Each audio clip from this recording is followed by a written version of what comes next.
बच्चों, तो आज मैं लेके आ चुकी हूँ नया पार्ट। जो पल्प डिजीजेस था उसका कंटिन्यूएशन भी आप समझ सकते हो। इसमें हम पेरियापाइकल डिजीजेस के बारे में पढ़ेंगे। तो आपको तो सबसे पहले ये बात पता होनी चाहिए कि पेरियापाइकल का मतलब क्या है। पेरियापाइकल का मतलब है जो हमारा अपाइकल रीजन है उसके पेरीफेरी पे अगर कोई डिजीज हो रहा है तो वो पेरियापाइकल डिजीजेस में काउंट होगा। तो पेरियापाइकल डिजीजेस में हम सबसे पहले देखेंगे अपाइकल पेरियोडोंटाइटिस, फिर periapical abscess, then periapical granuloma and then periapical cyst. तो आपको पहले मैं एक बात बता दूं कि पेरियापाइकल डिजीज कंफर्म करने के लिए सबसे इम्पॉर्टेंट क्लिनिकल एस्पेक्ट होता है टीओपी। ठीक है, अब टीओपी क्या होता है? टीओपी का फुल फॉर्म है टेंडरनेस ऑन परकशन। इसमें क्या होता है कि जब आप माउथ मिरर या प्रोब के बैक साइड से टैप करते हो टूथ के ऊपर तो पेन फील होता है। इसी को हम टीओपी पॉजिटिव बोलते हैं।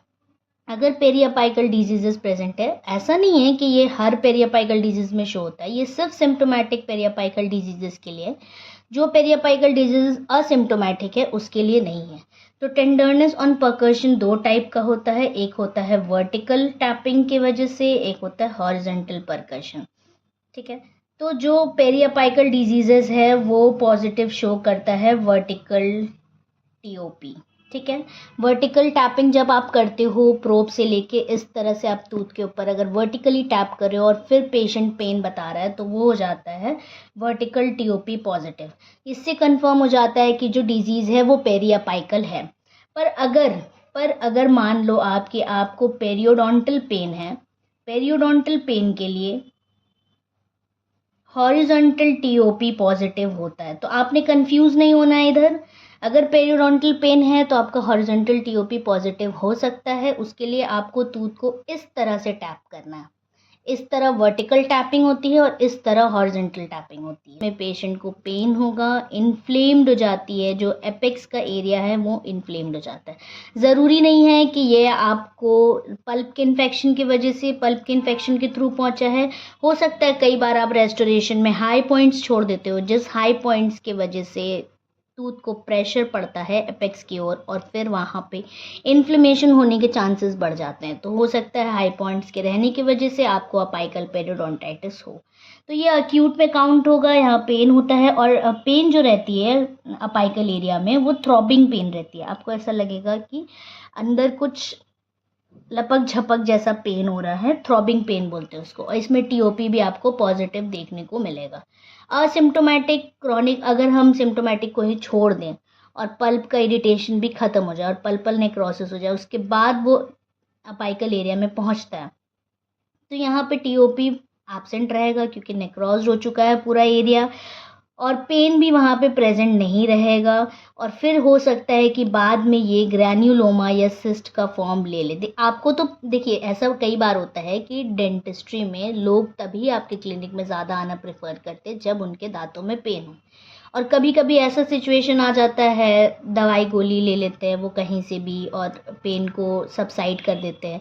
सिचुएशन ऐसी आ जाती है कि पल्पल नेक्रोसिस तक बात पहुंच जाती है और कंडीशन जो है एसिम्प्टोमेटिक हो जाता है।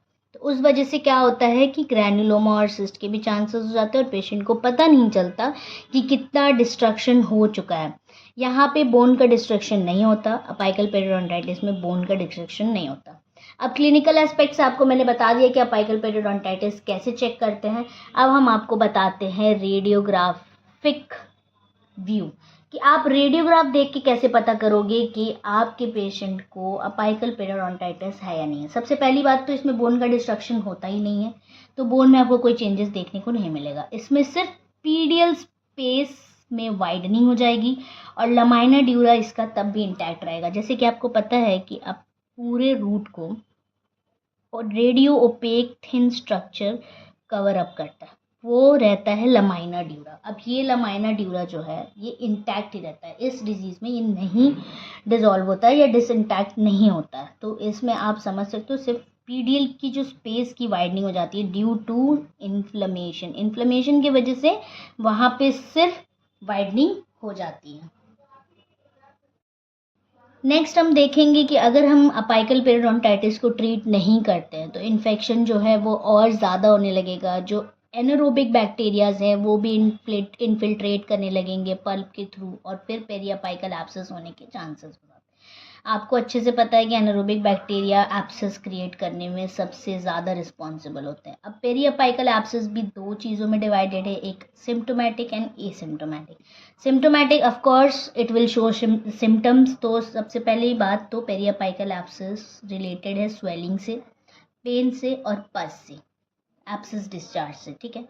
तो जो अपना अक्यूट फॉर्म होता है, अक्यूट, इसको आप अक्यूट भी बोल सकते हो। अक्यूट मतलब ज़्यादा टाइम नहीं हुआ है डिजीज़ हुए हुए या फिर एब्सेस हुए हुए, और ये आपका एसिम्टोमेटिक जो है वो क्रॉनिक कंडीशन में शो करता है। मैं आपको दोनों का डिफरेंस बता दूंगी कि आप कैसे डायग्नोज करोगे अक्यूट है या क्रॉनिक है।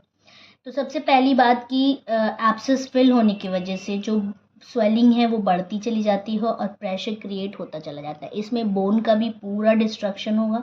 अक्यूट कंडीशन में साइनस ट्रैक्ट नहीं बनता है, और इस वजह से जो पेन रहती है वो बहुत ज़्यादा इंटेंस रहती है, इंटेंस पेन, थ्रॉबिंग पेन, ठीक है, और कंटिन्यूस पेन रहता है, कंटिन्यूस पेन रहता है। और ये जो पेन है मैस्टिकेटरी फोर्सेस में ज़्यादा हो जाता है। एक और चीज़ बता दूं कि आप पेरियापाइकल डिजीज़ में मैस्टिकेटरी पेन बहुत होती है, जैसे ही आप चबाने जाओगे वैसे ही आपको पेन ज़्यादा फील होने लगेगा। और अक्यूट में आपको लिक्विफेक्टिव नेक्रोसिस देखने को मिलेगा। वो पूरा बोन जो है वो वहाँ का नेक्रोस होता जाता है और धीरे धीरे बोन कम्प्लीटली वहाँ का डिस्ट्रॉय होता जाएगा और वो जगह पे एब्सेस फिल होता जाएगा। ऑसिस डिस्ट्रक्शन है, और अगर आपने इसको ट्रीट नहीं किया तो हो सकता है, चांसेस है कि स्पेस इन्फेक्शन या फिर सेल्यूलाइटिस होने के चांसेस बढ़ सकते हैं। अब एसिम्टोमेटिक में आ जाइए आप, तो यहाँ पे नो पेन, पेन नहीं है यहाँ पे। और साइन क्यों पेन नहीं है मैं आपको बता दूँ, रिकरेंट एब्सेस जो होने के चांसेस हो जाते हैं यहाँ पे। सबसे पहली बात, एक साइनस ट्रैक्ट, एक ओपनिंग बन जाएगी अगर आपका ये टूथ है और अगर आपके यहाँ पे एब्सेस है, तो वो बोन के थ्रू एक साइनस ओपनिंग बना लेगा, और इस ओपनिंग के through bar bar drainage of abscess खुद ब खुद होता जाएगा। तो जैसे जैसे ड्रेनेज ऑफ एब्सेस होता जाएगा, जब जब एब्सेस ब्रोक आउट हो जाएगा तब तब पेन रिलीव हो जाएगा, देन अगेन उस एरिया में इन्फेक्शन की वजह से वापस से एब्सेस आएगा, तो फिर से वहाँ पेन होने के चांसेस हो सकते हैं। तो ये साइनस ट्रैक्ट ओपनिंग के थ्रू वो बार बार ड्रेन कर रहा है एब्सेस को, जिस वजह से वहाँ पे प्रेशर क्रिएट नहीं हो रहा है।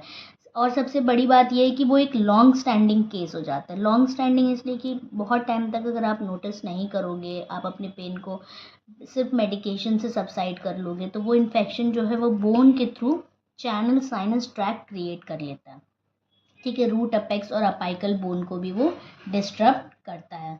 और इसके ट्रीटमेंट के लिए सबसे पहली बात, अक्यूट वाले में क्या ट्रीटमेंट दोगे आप, ड्रेनेज करवाओगे, ठीक है।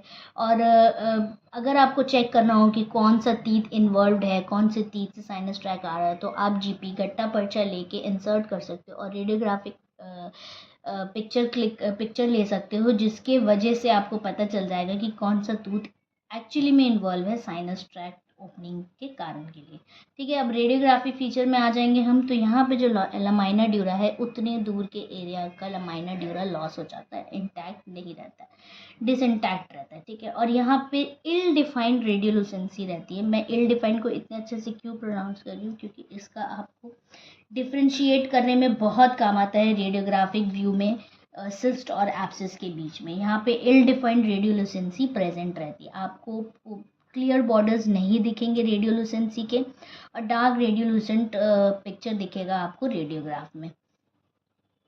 इसमें आप अगर क्रॉनिक वाले कंडीशन में जाओगे तो इस पे आपको इन्फेक्शन को ट्रीट करना पड़ेगा। आप रूट कैनाल ट्रीटमेंट कर सकते हो, रूट कैनाल के थ्रू आप ड्रेनेज कर सकते हो एब्सेस का और पूरा इन्फेक्शन को क्लीन आउट कर सकते हो।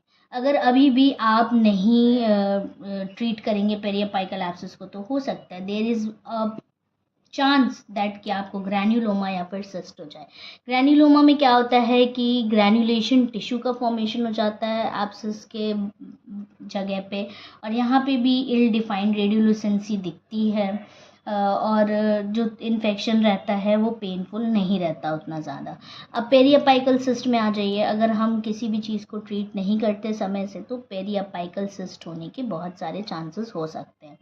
अब पेरियापाइकल सिस्ट में आपको मे और may not be pain present रहता है, same as symptomatic and asymptomatic. यहाँ पे bone distraction, high chances of bone destruction रहता है।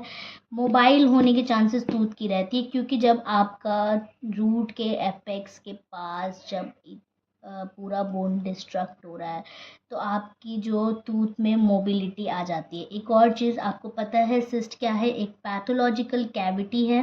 पैथोलॉजिकल कैविटी है जो कि लाइंड रहती है, मे और may not B lined by epithelium, ठीक है, मे और may not B lined by epithelium, ठीक है। और अगर इसमें सेकेंडरी इन्फेक्शन हुआ तो इसमें पस होने की भी बहुत ज़्यादा चांसेस है। ये जो पेरियापाइकल सिस्टम मेनली आपको एंटीरियर टीथ में देखने को मिलेगी, ज़्यादातर एंटीरियर टीथ में। और अगर आप फिर भी पूछोगे कौन से एंटीरियर टीथ में, तो लोअर एंटीरियर्स में। लोअर एंटीरियर्स में आपको ज़्यादा सिस्ट देखने को चांसेस मिलेंगे और टूथ में मोबाइल हो सकता है। इसके ट्रीटमेंट में, ये लॉन्ग स्टैंडिंग केस है तो उसको ट्रीट करने में भी बहुत टाइम लगता है। आप रूट कैनाल के थ्रू भी ट्रीटमेंट कर सकते हो, मेडिकेट कर सकते हो, कैनाल के अंदर मेडिकेशन डाल डाल के छोड़ सकते हो उससे भी। और फिर आप रेडियोग्राफिक व्यू के थ्रू उसको कंट्रोल कर सकते हो कि आपका सिस्ट का साइज़ छोटा हो रहा है या नहीं हो रहा है, ठीक है। ये तो क्लिनिकल बातें हो गई। उसके बाद फिर ये इस सिस्ट में टीओपी नेगेटिव रहता है। पहली बात तो टीओपी विल बी नेगेटिव, आपको कोई भी टीओपी शो नहीं होगा इसमें। और सिस्ट बनता ही फ्लूइड फॉर्मेशन की वजह से, तो जब इसमें फ्लूइड फिल होने लगता है तो ये बोन की तरफ प्रेशर क्रिएट करता है और फिर ये एक्सपैंड करने की कोशिश करता है, खुद को एक्सपैंड करने की कोशिश करता है, और जिसके वजह से इसकी साइज़ जो है वो धीरे धीरे धीरे बढ़ती चली जाती है। अगर आप इसकी रेडियोग्राफिक पिक्चर की बात करोगे तो रेडियोग्राफिक पिक्चर में लमाइना ड्यूरा डिसइंटैक्ट रहेगा और इसमें वेल डिफाइंड रेडियोलुसेंसी रहती है with a radio OPEC border. इसका जो रेडियो ओपेक बॉर्डर है वो वेल डिफाइंड रहता है, जिससे आप एब्सिस और पेरियापाइकल सिस्ट के बीच में डिफ्रेंशिएट अच्छे से कर पाओगे। व्यू देखेंगे आज हम, डिफरेंशिएट करेंगे, रिकैप करते हैं रेडियोग्राफिक व्यू के बारे में। अपाइकल पेरियोडोंटाइटिस में क्या होता है कि वाइडनिंग ऑफ पीडियल स्पेस हो जाती है और लमाइना ड्यूरा जो इंटैक्ट रहता है।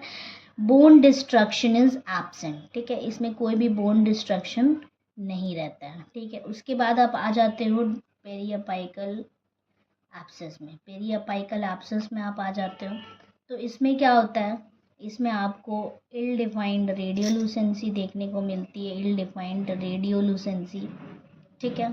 और फिर आपको देखने को मिलता है कि जो लमाइना ड्यूरा रहता है इसमें वो कहीं कहीं पे एब्सेंट रहता है, ठीक है, डिसइंटैक्ट होता है एट सम प्लेसेस, ठीक है।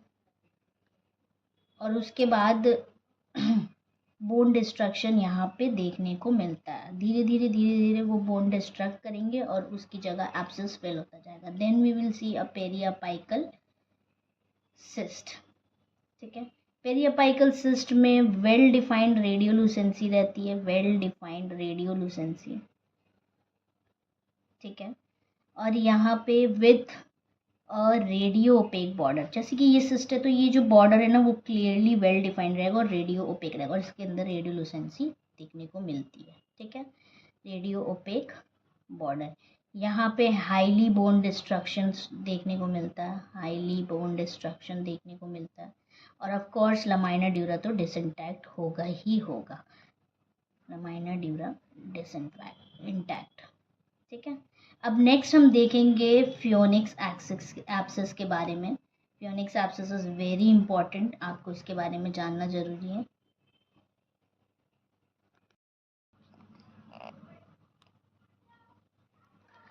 तो नेक्स्ट हम देखेंगे फ्योनिक्स एब्सेस। अब सब चीज़ों से हट के हम फ्योनिक एब्सेस पे इसलिए कंसंट्रेट करें क्योंकि इसके बारे में आपको जानना बहुत ज़रूरी है, क्योंकि ये ड्यूरिंग द ट्रीटमेंट होने के चांसेस में रहता है।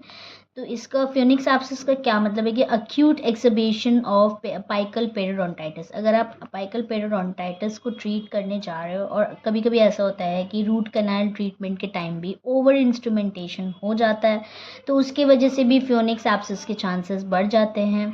और अगर अपाइकल पेरियोडोंटाइटिस है और उसमें एक्यूट एक्सर्बेशन हो जाए तो उसमें भी आपको फ्योनिक्स एब्सेस देखने को मिलता है। और इसका एक ही ये पेनफुल तो ये नहीं रहता है, ये पेनफुल बिल्कुल भी नहीं रहता है, और टूथ जो है ये एलिवेट आउट हो जाता है फ्रॉम दी सॉकेट, और इसका रेडियोग्राफिक रिप्रेजेंटेशन है वो बिल्कुल सेम एज पेरियापाइकल एब्सिस के जैसा है। बस इसमें एक ही डिफरेंस है पेरियापाइकल एब्सिस से कि ये ड्यूरिंग द ट्रीटमेंट होता है, और पेरियापाइकल एब्सिस आप बिफोर द ट्रीटमेंट पहले से ही प्रेजेंट रहता है। आप इसको कंफ्यूज ना करें एल्व्यूलर एब्सिस से। एल्व्यूलर एब्सिस जो रहता है वो आपका बोनी एब्सेस है, जो कि आपको आफ्टर एक्सट्रैक्शन देखने को मिलता है, आफ्टर एक्सट्रैक्शन भी देखने को मिलता है, और पूरी तरीके से बोन इन्वॉल्वमेंट रहता है। तो ये इसको आप फ्यूनिक्स एब्सेस से इक्वलाइज ना करें, दोनों बिल्कुल डिफरेंट चीज़ें हैं। आज के लिए बस इतना, कल मैं फिर लेकर आऊँगी एक नई वीडियो। देखने के लिए धन्यवाद।